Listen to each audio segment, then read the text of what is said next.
imam bagi orang-orang yang bertakwa. Nah, menarik lagi bahwa di sini yang digunakan adalah kata imam. Wallahu a'lam bishawab, sepanjang saya pelajari, saya belum pernah menemukan kata qaid. Qaid yang bermakna penguasa, leader dalam makna ya semacam dia memegang kendali kekuasaan penuh. Tetapi yang ditekankan oleh Rasulullah SAW adalah makna-makna yang berdekatan dengan ra'i. Kullukum ra'in wa kullukum mas'ulun an ra'yatih. Nah, rakyat itu dari kata ini, rakyat ya, an ra'yatih.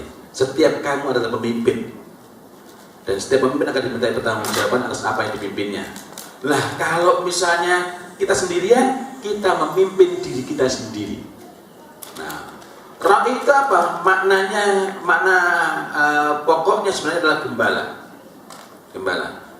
Begitu pula ketika kita mengasuh anak-anak kita, kita itu agar anak-anak kita nanti juga bisa menjadi sosok imam yang baik, yang awal kita tunjukkan pada mereka dan yang kita kokohkan pada diri mereka adalah bagaimana mereka itu bisa menggembala. Menggembala itu gimana? Contoh terbaik adalah menggembala kambing. Bisa nggak kita ngasih perintah sama kambing? Nggak bisa. Tetapi yang kita lakukan adalah bagaimana mengarahkan, bagaimana menjadikan kambing itu lebih terarah. Beda kan dengan anjing. Anjing diperintah masih bisa. Nah, kambing tidak. Menggembala. Bukan berarti anak kita itu kambing, itu ya, bukan ya. Nah, tapi makna pokoknya adalah menggembala. Artinya di sana memerlukan kesabaran, memerlukan kesediaan untuk memahami, memerlukan kedekatan, memerlukan ketulusan, gitu ya. Nah, kalau anak-anak kita yang tua, kita tumbuhkan tanggung jawabnya untuk peduli pada adik-adiknya, yang kecil juga demikian, meskipun ternyata tidak punya adik lagi, tapi kita tumbuhkan kita itu tidak memegang takdir. Sekiranya sesaat dia punya adik atau melihat anak kecil lainnya itu untuk menyayangi, maka kita bisa lebih bernafas lega. Ada yang anaknya cuma 2, bertengkar terus setiap hari. Beberapa kali saya ditanya, Pak, nggak pusing anaknya 7? Alhamdulillahirabbil alamin. Dengan 7 anak itu justru kita bisa lebih rileks. Kenapa?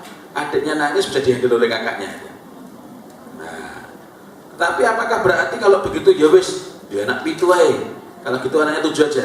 Anak 7 yang nggak teratur lebih memusingkan. Nah, jadi sini kata kuncinya adalah pada keteraturan. Baik saudara-saudara, saya ingin memasuki perbincangan kita.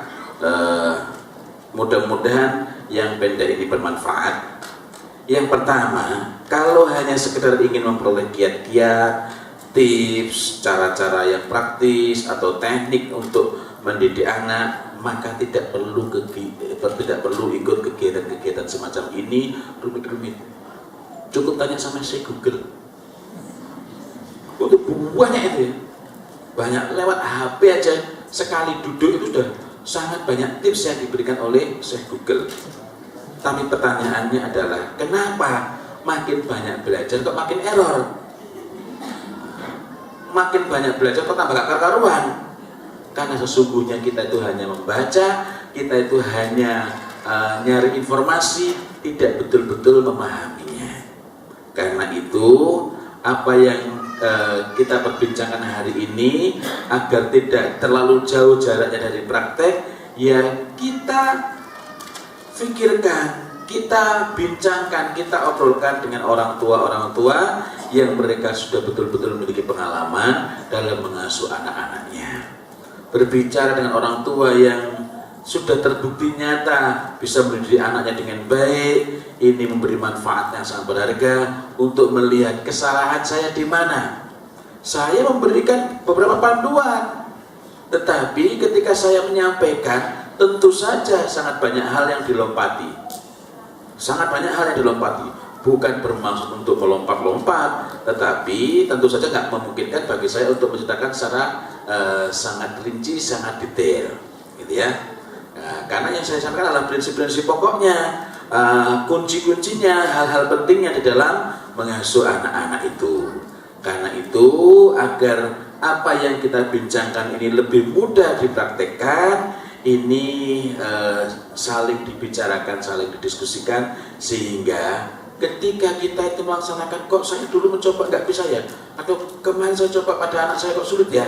Nah, di sini kita bisa memperoleh masukan, pengalaman-pengalaman dari orang-orang lain. Teorinya sama, sumbernya sama, tapi prakteknya bisa sangat berbeda. Nah, karena itu berbincang sama orang tua ini akan sangat bermanfaat. Kemudian yang kedua, saya ingin bertanya kepada Bapak Ibu sekalian, apakah anak-anak sekarang itu berbeda dengan anak-anak dulu? Tidak. Berbeda. Berbedanya di mana? Akses informasi. Akses informasi. Apa akibatnya? Lebih banyak tahu, lebih pintar. Lebih banyak tahu, lebih pintar, ya. Saya ingin bertanya kepada Anda berkenaan dengan lebih banyak tahu, lebih pintar. Hari ini berapa banyak dari kaum muslimin ini yang telah melakukan invention, penemuan-penemuan, mencapai ke tingkat keilmuan yang cemerlang di usia dini? Maksudnya di usia dini, di usia 12 tahun, 16 tahun. Ini jika kita mau membandingkan dengan kisah biografi, riwayat hidup dari tokoh-tokoh besar semacam Imam Syafi'i rahimahullah ta'ala, Imam Ahmad ibn Hanbal rahimahullah ta'ala, atau nanti yang mengarah kepada sains, meskipun penggerak awalnya adalah agama. Jadi banyak sekali penemuan-penemuan dalam bidang teknologi dalam agama ini yang kemudian menjadi landasan bagi teknologi modern, misalnya cikal bakal GPS, ya. Cikal bakal GPS, saya kok lupa nama saintisnya. Itu awalnya memikirkan bagaimana menentukan lokasi kiblat. Waktu itu belum ada teknologi seluler. Bagaimana menentukan arah kiblat di tempat yang jauh dari Masjidil Haram, di tempat yang sangat jauh dari Ka'bah, di negeri yang berbeda, dan bagaimana menentukan waktunya, bahwa ini sudah masuk waktu sholat. Nah, saya nggak fokus ke sana, tapi dari agama menggerakkan kepada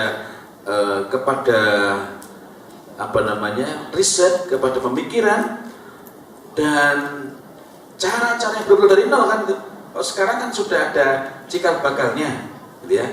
Nah, masa itu betul dari nol dan menghasilkan temuan-temuan besar.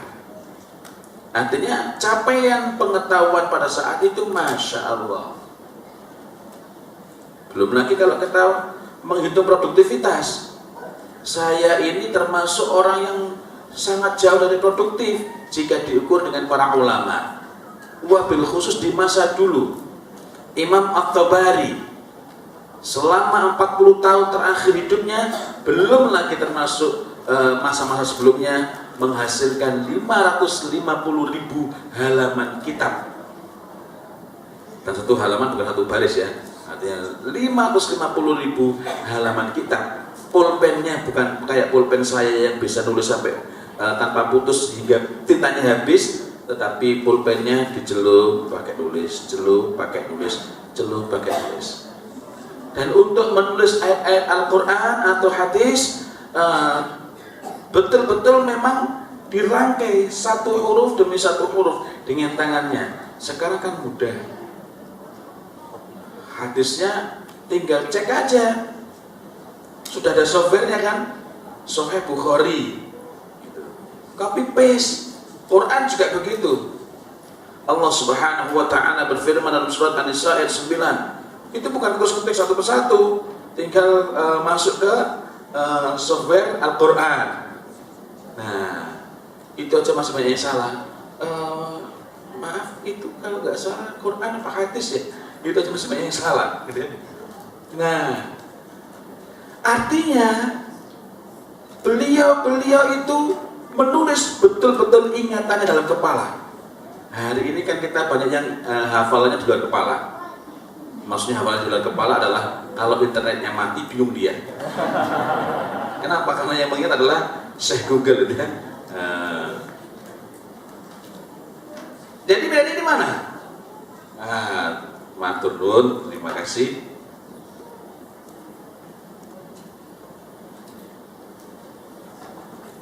Nah, ini bedanya ulama dengan ubaru.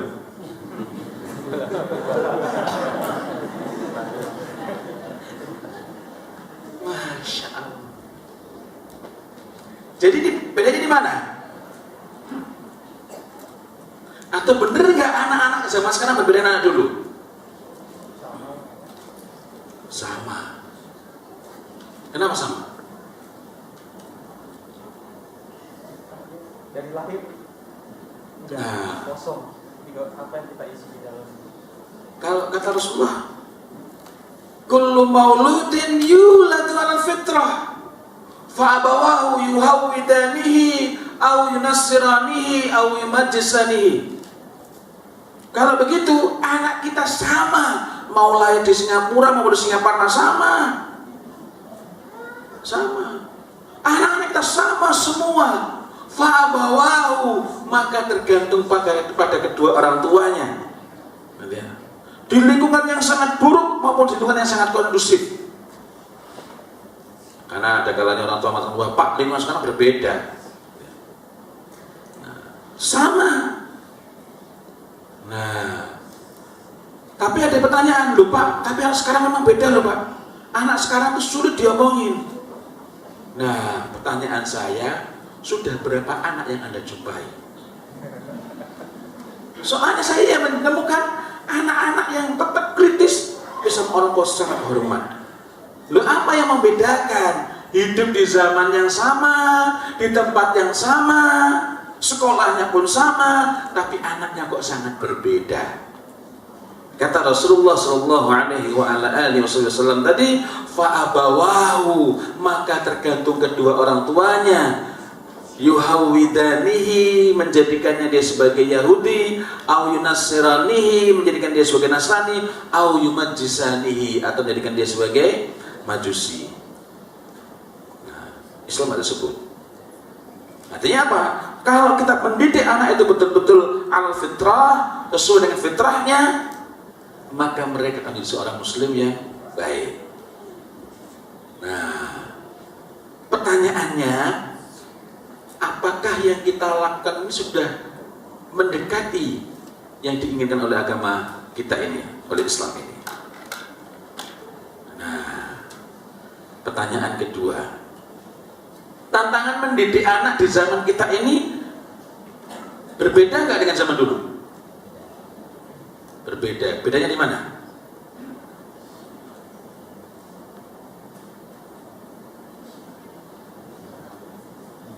Godaannya lebih banyak. Godaannya lebih banyak. Ya, Misalnya apa?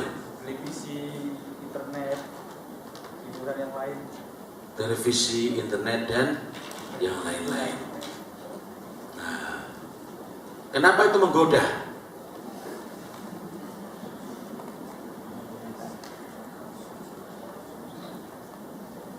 Nah iya, kenapa itu menggoda?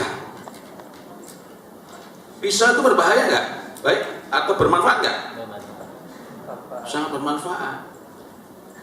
Tapi kenapa pada anak-anak usia belasan tahun di masa salafus soleh itu menghasilkan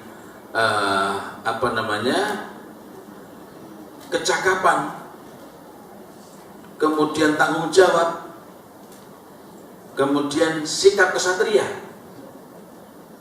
dan pengendalian diri. Tapi hari ini saya nggak berani ngasih pedang kepada anak saya SMA. Ya saya nggak punya pedang ya. Misalnya punya dari samurai, saya belum berani ngasihkan pada anak saya yang SMA. Masa? Apa yang membedakan?